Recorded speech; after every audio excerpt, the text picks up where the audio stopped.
6월의 월간 조조입니다. 첫 번째 소식입니다.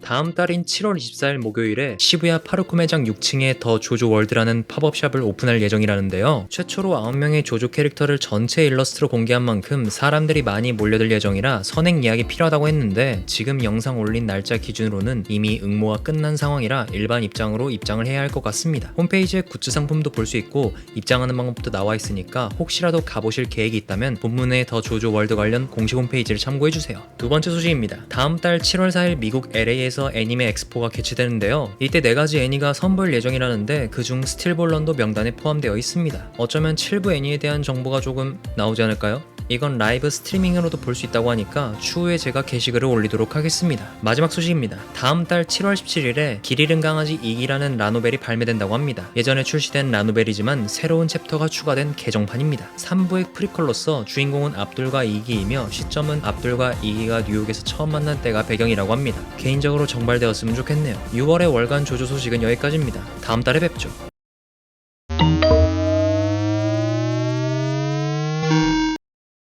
지난 25화 이어서 파코와 닝보의 싸움으로 26화가 시작되었는데요. 생각보다 파코가 너무나도 잘 싸워서 진짜 보는 내내 오랜만에 스탠드 능력보단 그냥 피지컬 대결로 잘 표현한 26화였습니다. 또한 지원 사격하는 우사기나 람차방도 스탠드 능력보단 간단 명료하게 총격전을 살짝 벌인 것도 좋았죠. 게다가 이야기는 자연스럽게 조디오 위렌과 하울러가 딜하는 장소로 이어졌고 람차방의 문자를 받은 키 웨스트에 의해 조디오 쪽에서 뭔가 일어날 것 같은 느낌이 들게 되죠. 다시 파코와 닝보의 싸움으로 시점이 변경되고 둘은 이제 거의 막바지에 이르는데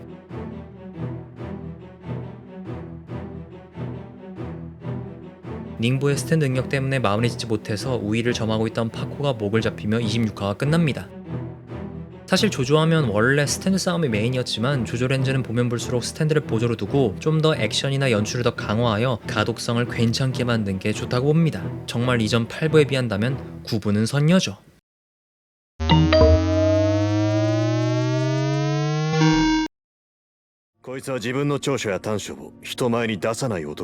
연쇄살인범들 사이에서 발견되는 공통점은 무엇일까요? 사람들은 어떻게 그리고 왜 패티시와 성도착증을 갖게 될까요? 그리고 손톱 길이와 살인적인 성향 사이에 연관성이 있을까요? 우리가 키라를 만나는 이 시점에선 이미 몇 년 동안 연쇄살인범으로 활동했고 수십 명의 희생자가 있었죠. 또한 키라는 잘 차려입고 자신을 표현하고 말하는 방식에서 어느 정도의 매력적으로 표현한 것을 볼 수 있습니다. 또한 키라는 일반적인 연쇄살인범들이 갖고 있는 불안정한 정신 상태나 자기 관리가 안 된 고정관념에서 벗어나 있죠. 예를 들어 테드 번디는 매력과 잘생긴 외모로 유명했고 존 웨인 게이시는 평소에 광대 분장을 하고 아이들을 돌보는 봉사를 했었습니다. 이처럼 이들은 굉장히 매력적이고 예의 바르며 겉보기에는 사회에 잘 융화되는 능력을 가지고 있죠.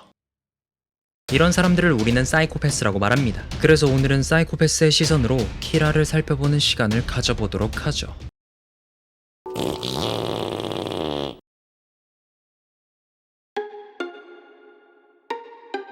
왜 키라는 희생자들의 손만 갖고 다니는 걸까요? 과거부터 키라는 손에 대한 패티시를 가지고 있었죠. 더불어 네크로필리아도 보이고요. 의외로 현실 세계에서도 사람들이 가질 수 있는 이상한 종류의 도착증은 많다고 합니다.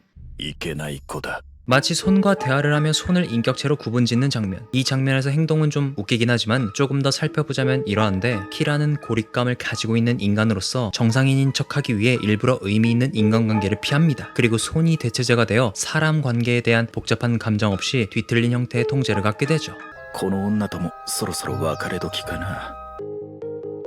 시체의 손에 묻은 소스를 빨아먹으며 성적인 쾌감을 얻는다는 건 어딘가 불안정한 모습을 보입니다. 키라의 경우에서처럼 패티시는 간단한 조건 형성을 통해 발달할 수 있는데 이는 특정 물체를 성적 흥분과 연관시킨 것이죠. 그리고 시간이 지나면서 반복적인 노출을 통해 연관성이 각인되어 더 강한 패티시를 형성했습니다. 그러므로 키라에게 인간이란 복잡한 존재를 관리 가능한 부분인 손으로 축소시켜 통제감을 느끼는 것이라 볼 수 있죠. 그리고 이러한 대성화는 키라가 성적으로 만족스러워하는 힘과 지배의 감정을 강화할 수 있는데 연구에 따르면 뇌의 특정 부분, 예를 들어 변연계와 두정엽은 성적 흥분 및 패티시즘의 발달과 관련이 있다고 합니다.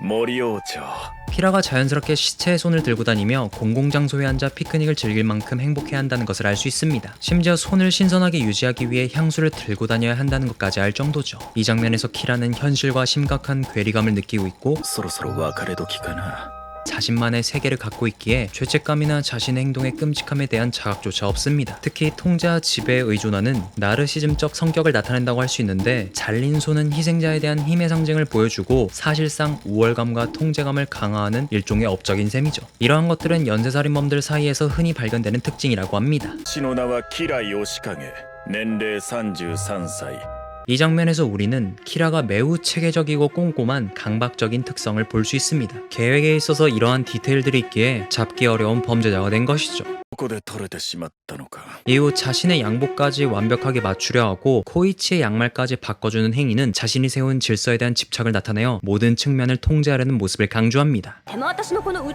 しい指に似合わないもん 키라가 타겟을 잡을 때는 아름답고 잘 관리된 손을 가진 여성에게 매력을 느낍니다. 심지어 반지가 헌신, 소유의 상징인 것처럼 반지를 낀 여성을 표적으로 삼은 것은 희생자에 대한 소유와 통제적인 환상에 빠져있기 때문입니다.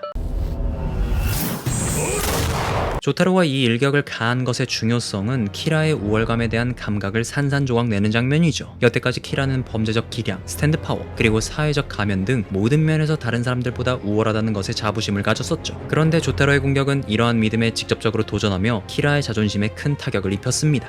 私は生き延びる平和に生き延びてみせる 이 장면에서 우리는 완전히 다른 키라의 모습을 보게 되는데요. 마치 자신의 충동을 피할 수 없는 운명으로 규정함으로써 행동에 대한 책임을 주변 탓으로 돌리고 행동의 도덕적 함의에 직면하는 것을 회피하고 있죠.